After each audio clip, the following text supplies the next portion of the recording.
saya pergi lagi ke kampung tetangga untuk sesuai mengecek dengan kembali. jadwal Iya. ya, jadwal pengumuman itu Iya, ya. jadi kan ketika jadwalnya itu sudah dikatakan bahwa tanggal begini, tanggal segini itu hasilnya sudah keluar, maka saya juga harus ke sana untuk mengecek apakah saya lulus atau tidak. Itu perasaannya bagaimana pada saat pada saat mau ngecek, itu bagaimana perasaannya? Perasaan saya sangat deg-degan. Sahabat sangat deg-degan sama. Saya pada saat itu nunggu baru pengumuman pertama kali yang muncul itu tulisannya Anda dinyatakan tidak lolos. Waduh. Itu saya kecewanya luar biasa sahabat. Tapi masa saya nggak lolos, saya selalu bertanya begitu. Karena pemikiran saya soal yang saya kerjakan itu terkategori mudah gitu. Kok kenapa nggak lolos gitu? Saya scroll terus ini sahabat, saya refresh HP-nya itu, refresh, ternyata Anda dinyatakan lolos. Oh ya, alhamdulillah gitu. Nah, terus di sahabat bagaimana nih pada saat itu pengumuman? Pada saat itu pengumuman, saya merasa deg-degan nih. Aduh, apakah saya lulus atau tidak nih? Apalagi pada saat itu pelaksanaan tes substantifnya kan soal-soalnya itu kalau menurut saya untuk soal numerasi itu aduh susah ya, sama menurut saya itu susah juga sih soal soalnya. yang paling susah Jadi, bagi saya numerasi kalau juga. untuk soal literasinya itu saya berpikir kalau itu literasinya itu sudah gampang, masih gampang ya. Iya, tapi soal numerasinya ini menurut saya itu masih susah. Jadi saya juga agak ragu sih apakah saya lulus atau tidak nih. Gitu ya. Saya melihat hasilnya di SIM PKB, ternyata saya dinyatakan lolos. Saya sangat senang juga. Hanya lolos. Oke, jadi ekspresi pertama kalau saya ini kan gelisah ya, karena keluarnya tulisannya itu nggak lolos itu. Kalau sahabat bagaimana? Aduh, kalau saya itu ekspresi awal. Itu sangat takut, itu gelisah ini apakah lolos atau tidak gitu. nih. Setelah tahu lolos itu setelah gimana? tahu lolos itu saya sangat bersyukur ya, sangat gembira. Pokoknya kan hasilnya itu sangat memuaskan. Iya. Karena perjuangan saya dari sana untuk mengikuti tes di sini kan sangat, karena perjuangan awal itu ya, dari jaringan yang nggak ada, harus ngisi esai di bawah pohon, kehujanan, bolak-balik dan lain sebagainya, kapal cepat lah, sampai kapal yang harus 5 hari jadi 7 hari. Nah, itu perjuangan ya sahabat. Pada saat pengumuman ternyata hasilnya itu sangat memuaskan. Oke. Setelah pengumuman itu kan ada beberapa hari itu ya. Iya. Kita nunggu lapor diri ke LPTK itu. Wawancara dulu. Oh ya wawancara sahabat. Wawancara ini menjadi sesuatu atau saya pikir ini dulu nih wawancara begini. Wawancara itu kalau kita sudah dinyatakan lolos di tes substantif itu wawancara pasti lolos. Mikir saya begitu. Tapi ternyata itu nggak seperti itu ya. Iya. Pengalaman untuk mengikuti proses wawancara bagaimana? Kan jaringan nggak ada.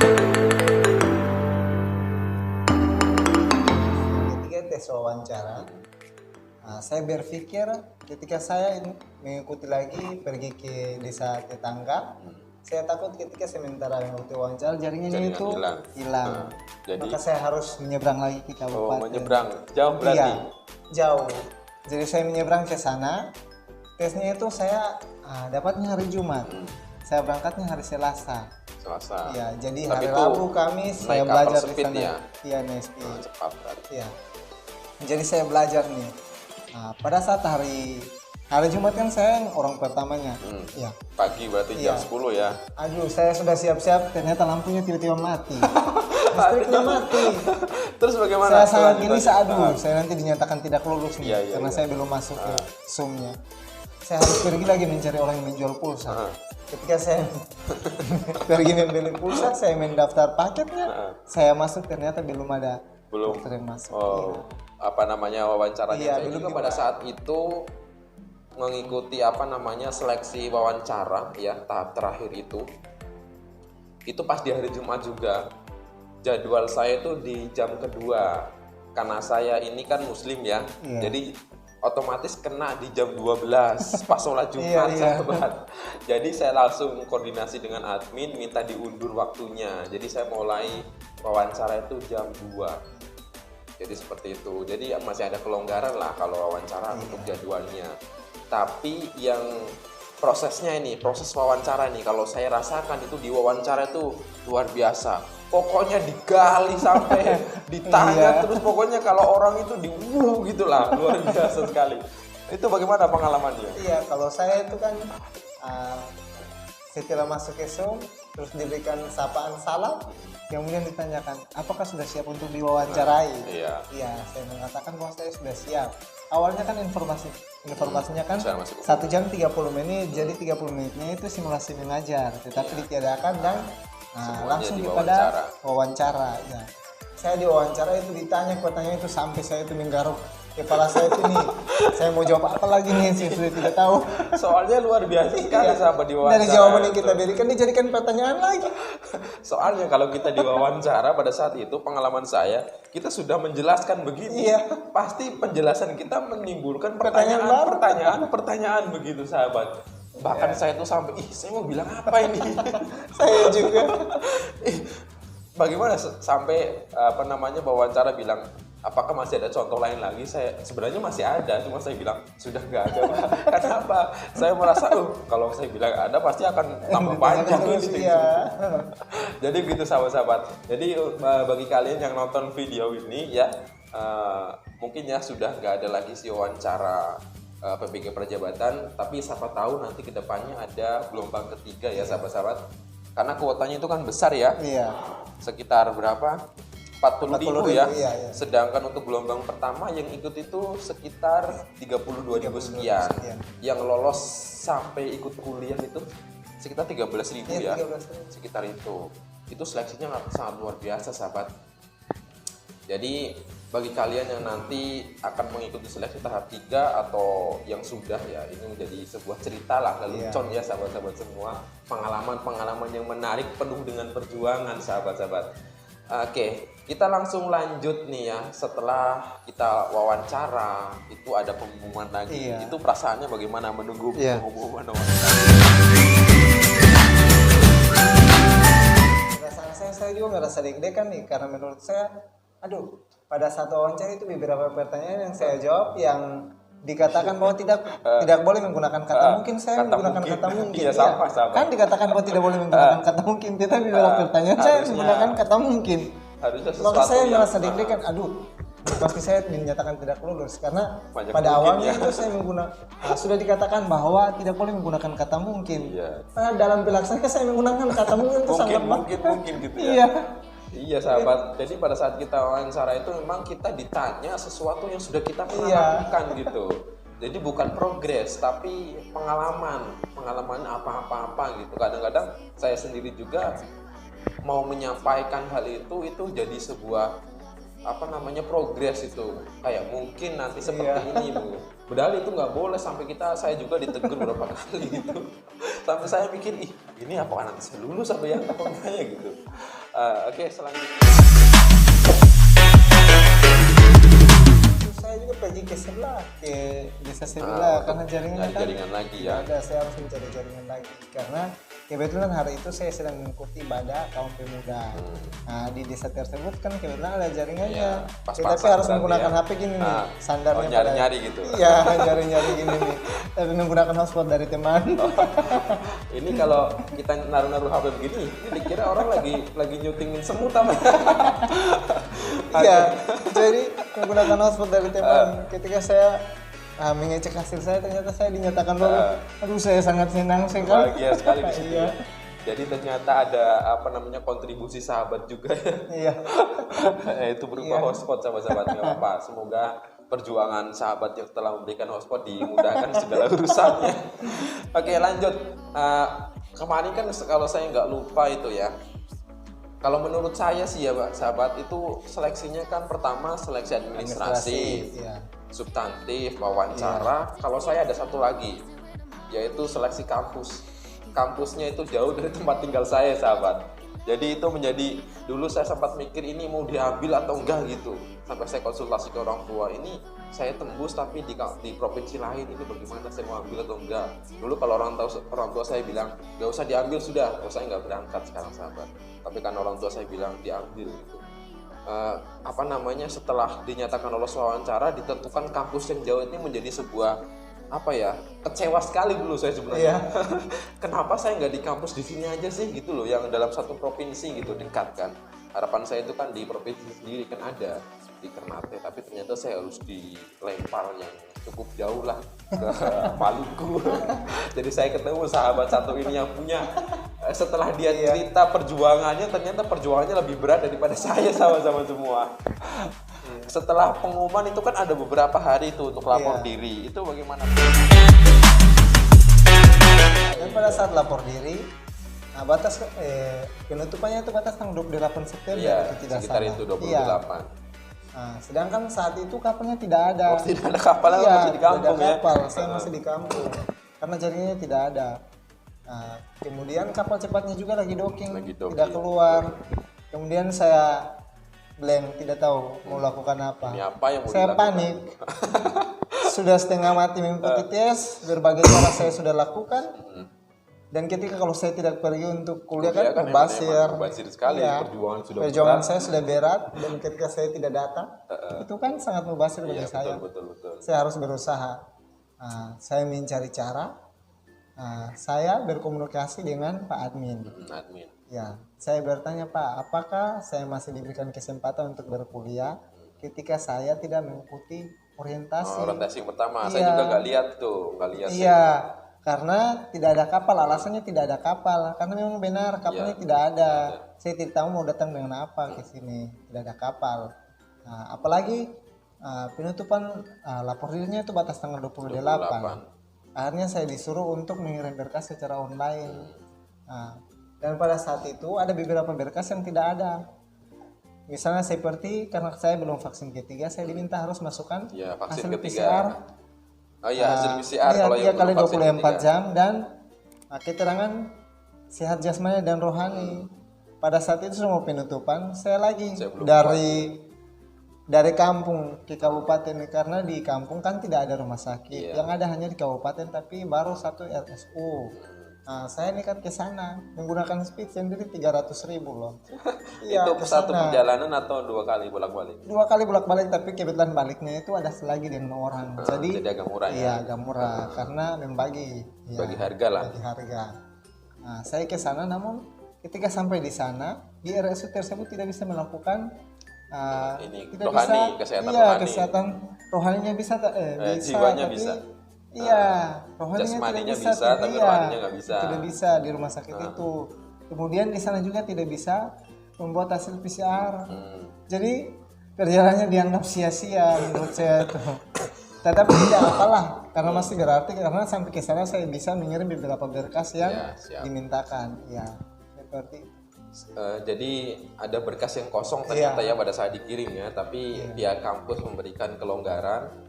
Jadi ya bisalah dimaklumi ya, karena keterbatasan dari daerah yang tidak ada gitu. Itu mirip seperti saya sih dulu kemarin waktu membuat jasmani dan rohani, saya sudah pergi ke kabupaten, ternyata nggak bisa. Saya pergi ke kota, sahabat. Di kota itu ada rumah sakit umum. Di sana bisanya cuman jasmani sama bebas narkoba. Rohaninya nggak bisa. Jadi saya juga harus nyebrang itu pakai speed ke provinsi. Sampai di sana kan pada saat itu hari Jumat. Sampai di rumah sakit jam 11, saya sampai di admin, saya bilang, saya mau tes ini saya rohani. Adminnya bilang, wah sudah tutup. Saya langsung, aduh ya ampun, sudah jauh-jauh. Jadi saya langsung balik lagi ke ke kota. Setelah itu saya ambil motor kan, karena saya motornya di kota. Saya langsung naik ferry pulang. Besoknya baru saya balik ke situ lagi. Jadi seperti itu. Kalau kita mau cerita perjuangan pendaftaran ini ya sahabat, untuk PPG Prajabatan ini sangat luar biasa. Walaupun ya kita lihat cuman seperti itu, tapi memang perjuangannya luar biasa sahabat. Saya saja untuk ngurus bebas jasmani rohani itu dan bebas narkoba itu dari desa itu sekitar 62 kilo pakai motor sendirian. Itu sangat jauh perjuangan. Ya memang itu sudah perjuangan yang insya Allah kedepannya kita akan dapatkan kenikmatan. Harapannya seperti itu sahabat. Oke, setelah kita dinyatakan lulus, berbagai step by step sudah dilampaui ya, otomatis kita masuk ke dalam perkuliahan. Kesan perkuliahan pertama kali itu bagaimana ini kesannya sahabat? Kita tanyakan dulu kesannya. Saya pertama mengikuti perkuliahan, saya pikir awalnya saya datang. Saya pikir bahwa yang lulus pada ilmu pendidikan, program studi pendidikan guru sekolah dasar, saya pikirnya itu ada sampai beratus-ratus orang. Karena sesuai yang saya mengikuti tes, waktu tes substantif kan banyak, pesertanya banyak sekali ya, sama. Saya juga pikir, banyak sekali. pasti banyak sekali. Karena kemarin kan saya tidak sempat mengikuti kegiatan orientasi, jadi karena nggak tahu ya. Iya, karena terkendala dengan kapalnya. Jadi saya tidak tahu. Saya pikirnya, mahasiswanya pasti banyak sekali nih. Kemudian kuliah hari pertama saya masuk, kok cuma segini orangnya? Cuma 15 orang. Padahal ini satu jurusan ya kita ya, PGD ya. Itu 2 provinsi sahabat. Provinsi Maluku sama Maluku Utara. Itu cuma 15 mahasiswa. Iya. Saya juga mikirnya dulu pasti banyak sekali nih karena ada 2 provinsi kan yang tergabung. Tapi ternyata cuma 15 orang. Terus kesan perkuliahan setelah itu? Ya, kesan mata kuliah dan lain sebagainya. Saya pikirnya itu kuliahnya agak seperti S1 ya. S1 ya. Jadi tugasnya itu tidak santai, mungkin. Ya, satu minggu satu kali. Satu kali. Aduh, padahal ternyata tugasnya ini sangat memberatkan. Tidak pernah tidur siang dan kurangnya tidur malamnya. Bayangkan. Gimana tagihan-tagihannya harus dikirim. Kalau tidak dikirim, topik berikutnya tidak bisa dibuka. Jadi satu hari itu ya, kita itu pertama kuliah itu satu hari 3 mata kuliah sahabat. Jadi mata kuliah kita ada berapa? 7 ya? Atau 6? 6 yang mata kuliah biasa, 1 kan PPL. Jadi 6 mata kuliah itu dalam seminggu itu pertemuannya 3 kali. 1 mata kuliah 3 kali sahabat. Waktu kuliah kita 6 hari. Jadi 1 mata kuliah itu kita dalam 1 minggu 3 kali pertemuan. 1 hari 3 mata kuliah. Jadi setiap masuk itu ada tugas, besok tugas gitu. Ya ampun, sampai kepala ini rasanya, ya Allah. Saya ngerasa ini betul-betul penyiksaan. Katanya Indonesia sudah merdeka, sampai sekarang belum dirasakan merdeka. Ya, jadi itulah namanya proses ya sahabat. Dan kita sekarang sudah masuk sudah 1 bulan lebih ya kita kuliah ya. Sudah merasakan agak ada kelonggaran lah karena kita sudah turun ke sekolah sahabat. Jadi yang dulunya mata kuliah itu 1 minggu 3 kali, sekarang sudah menjadi 1 kali. Jadi kita lebih ringan lah. Ya walaupun tugas itu masih banyak ya. Kalau kita bicara tugas itu kepalanya ngeluh. Kepala bisa pecah. Pikiran ini tugasnya belum selesai terus. Tugasnya ada terus pokoknya. Oke, yang terakhir ini. Yang terakhir pesan-pesan lah buat teman-teman di luar sana ya yang mungkin sudah lolos PPG tapi belum ikut perkuliahan atau mungkin nantinya ada gelombang ketiga yang dibuka karena ada sisa kuota yang masih tersisa. Ya mungkin pesan-pesannya bagaimana?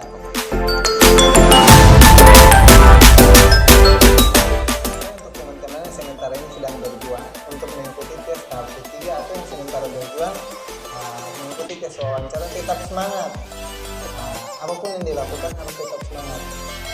Jangan pantang menyerah karena ketika kita berjuang dengan sungguh-sungguh pasti ada sesuatu yang kita dapatkan. Ada hasil. Ya, ada hasil. Karena perjuangan yang dibarengi dengan doa dan ikhtiar yang ikhlas ya, itu pasti akan menghasilkan sesuatu yang seperti yang kita harapkan lah seperti itu. Untuk teman-teman di luar sana nih mengenai wawancara itu, dalam menghadapi wawancara itu bagaimana pendapatnya untuk teman-teman? Iya, dalam menghadapi wawancara, satu yang perlu saya ingatkan buat teman-teman bahwa tidak boleh menjawab dengan menggunakan kata mungkin, karena kata mungkin itu merupakan sesuatu yang belum pasti. Jadi dalam jawabannya tidak boleh menggunakan kata mungkin dan tetap semangat. Apapun yang dipertanyakan harus dijawab, jangan sesuai diam. Ya, harus jawabnya itu harus jujur ya sahabat-sahabat semua. Kita memang diuji kejujuran ya. Jadi itulah sederet cerita ya sahabat-sahabat semua ya, dari perjuangan teman saya dari MDB ya. MBD Maluku Barat Daya. Dan di sana sahabat tempatnya panas ya, di daerah Maluku. Ini saya paling heran 2 ada kuda dan ada kerbau. Iya, ada kerbau. Itu sahabat. Nanti untuk video selanjutnya mungkin ya, setelah teman-teman mungkin bingung ya, masih ada kebingungan atau ingin bertanya-tanya mengenai perkuliahan PPG Prajabatan, atau mengenai sesuatu yang berkaitan dengan video perjabatan ya, bisa komentar di bawah video ini. Nanti saya akan buatkan video spesial untuk teman-teman mengenai keluhan atau kendala-kendala yang mengenai komisi perjabatan yang sekarang sedang dihadapi oleh teman-teman semua. Oke, mungkin pertemuan kita ya, video ini sampai di sini dulu ya. Saya juga terima kasih sudah berkenan menjadi narasumber pada kesempatan siang hari ini ya. Dan bagi kalian teman-teman yang sudah menonton video ini sampai selesai, dan jangan lupa juga kalian tinggalkan tekanan tombol subscribe ya di bawah video ini, dan jangan lupa juga aktifkan loncengnya, berikan like dan komen sesuatu apapun lah yang menjadi pertanyaan atau menginspirasi buat kalian, boleh langsung saja di komen di bawah video ini. Oke, akhir kata wabillahi taufiq wal hidayah. Wassalamualaikum warahmatullahi wabarakatuh. Salam Mas Wafi.